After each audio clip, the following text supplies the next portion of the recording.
कुराहरूमा चाहिँ थाहा छैन भन्दा पनि समय नपाएर पनि होला र म चाहिँ यो श्रेय मैले मङ्गल बाबालाई दिन चाहन्छु।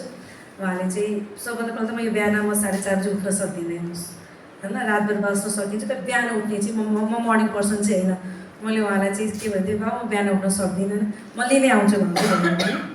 अनि बिहानदेखि 8:30-9 बजीसम्मको टाइम, किनभने जनप्रतिनिधि भइसकेपछिबाट कति ठाउँमा चाहिँ बिहान 8 बजी नै कार्यक्रम लगाउनुहुन्छ, त्यहाँ पनि म उपस्थित हुन पाउँदिनँ नि त भन्दा त्यो टाइम जसरी म्यानेज गर्नुहोस् भन्नुभयो। प्रयास गरेँ, सकिँदो रहेछ, तर आज चाहिँ सकेन।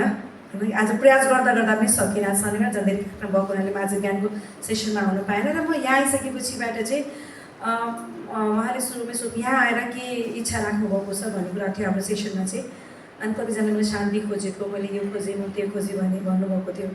मैले के भन्थेँ भने मेरो यो लाइफभन्दा यो त डिफ्रेन्ट पार्ट हो। यो मेरो लागि चाहिँ मेरो कम्फर्ट जोनबाट म बाहिर आयो भने कस्तो हुँदो रहेछ अवस्था भनेर मेरो त्यो कम्फर्ट जोन चाहिँ मैले छोडेर यो ठाउँमा म यहाँ आएर म यहाँ ध्यान, योगा, ध्यान कुराहरू, सेयरिङ, सम्पूर्ण कुराहरू त्यो एउटा गर्न पर्दो रहेछ। खास गरी हामी यति बिजी लाइफमा छौँ। मलाई त्यो फिल अहिले चाहिँ म आज पनि बिहान मेरो साथीले कुरा राख्ने क्रममा चाहिँ म सायद योभन्दा अब हाम्रो 6 दिनको कोर्स सकियो, 3 दिनको कार्यक्रममा फेरि छ कोर्स छ, म चाहिँ गर्छु किनभने हामी के छ भन्ने कुराहरू चाहिँ यस्तो शान्तमा आएर र आफ्नो एक्सपिरियन्सहरू सेयर गर्दा चाहिँ थाहा हुँदो रहेछ।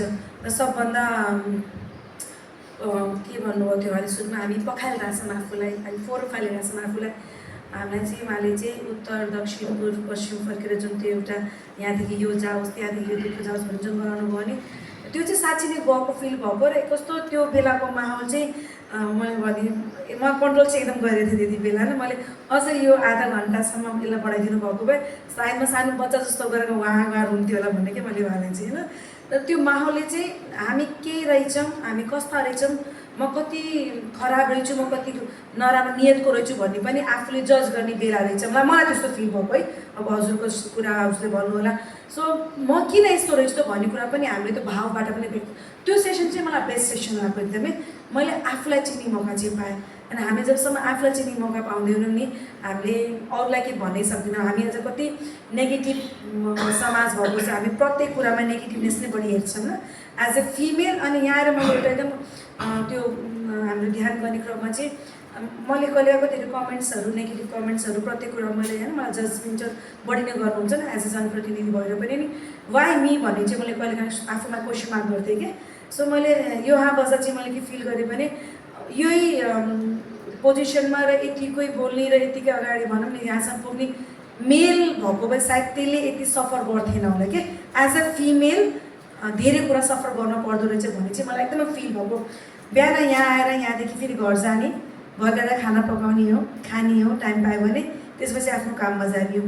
तर एज अ मेल उहाँको घरमा खाना पाकेको छ होला, पक्कै पनि जानुहुन्छ, नुहाउनुहुन्छ, खानुहुन्छ, हिँड्नुहुन्छ, त्यो सहज छ कि।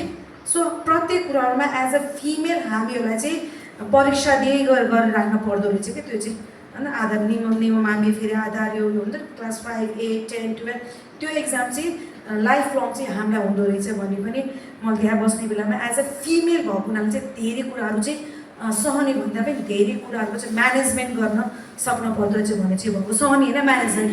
मेबी फेरि कस्तो हुन्छ नि, जसले सक्छ त्यसलाई नै दिन्छ भने जस्तो गरेर हामी फिमेललाई त्यसमा हामी पर्फेक्ट छौँ, त्यही भएर त्यो भूमिका चाहिँ हामीले पनि पाएका छौँ भन्ने कुराहरू आफ्नो भित्रै एकछिन। अनि घर गएर पनि कहिलेकाहीँ साँझ पका चाहिँ मैले 6 दिनमा चाहिँ आधा घन्टा चाहिँ म मौन अवस्थामा केही मोबाइलमा चलाइकन यस्तो बस्दा चाहिँ मैले आफूलाई चाहिँ मोबाइलमा चार्जमा राखेँ जस्तै गरेर मैले आफूलाई चाहिँ यति भयो भने पनि होइन यो पोजिटिभ वेमा जाऊँ न त भन्ने यो चाहिँ मैले सुरुवात गरेको छु। अनि म यो आर्ट अफ लिभिङको गुरुजी हुनुहुन्छ, हामी हिजो अस्ति हनुमानको कार्यक्रम पनि हामी लगभग धेरै समयसम्म सँगै नै थियौँ।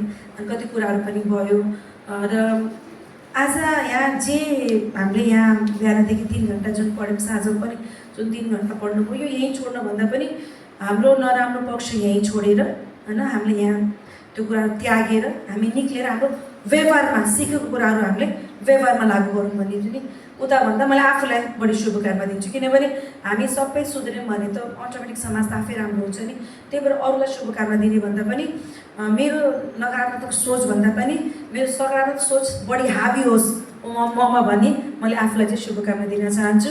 र आउने अरू क्लासहरू चाहिँ म पक्कै पनि लिन्छु भन्दै एकदम आभार। यति रमाइलो पनि भयो एकदमै होइन, त्यो उफ्रिँदा खेल्दा बच्चा पनि बनिएछ बुढा पनि भयो चाहिँ त्यो चाहिँ एकदमै नौलो एक्सपिरियन्स, त्यसको लागि धेरै धेरै धन्यवाद सरलाई चाहिँ भन्दै म रेस्लिङ पनि खेलेको छ त्यो ट्याप गर्ने बेला चाहिँ त्यो जतिको रमाइलो कुनै पनि भएन र बच्चा बन्यो भन्ने भएन। अनि त्यही भएर चाहिँ त्यसको लागि म एकदम आभार व्यक्त गर्न चाहन्छु। साँच्चै नै मन शान्त चाहिँ भएको छ, जति मुखले बोल्यो भने नि मन चाहिँ शान्त भएको छ, मन चाहिँ थिर भएको चाहिँ मैले महसुस गरेको छु। र सानो एउटा मायाको चिनो पनि छ, यो हामी सिद्धार्थनगर नगरपालिकाका बासिन्दाले कर तिर्नु भएको त्यो करबाट पनि अलिअलि यो नगरपालिकाले बनाएको नोट उहाँहरूको नै हो। त्यही भएर यो नगरपालिकाको तर्फबाट सिङ्गो सिद्धार्थनगर नगरपालिकाको तर्फबाट मैले चाहिँ सानो मायाको चिनो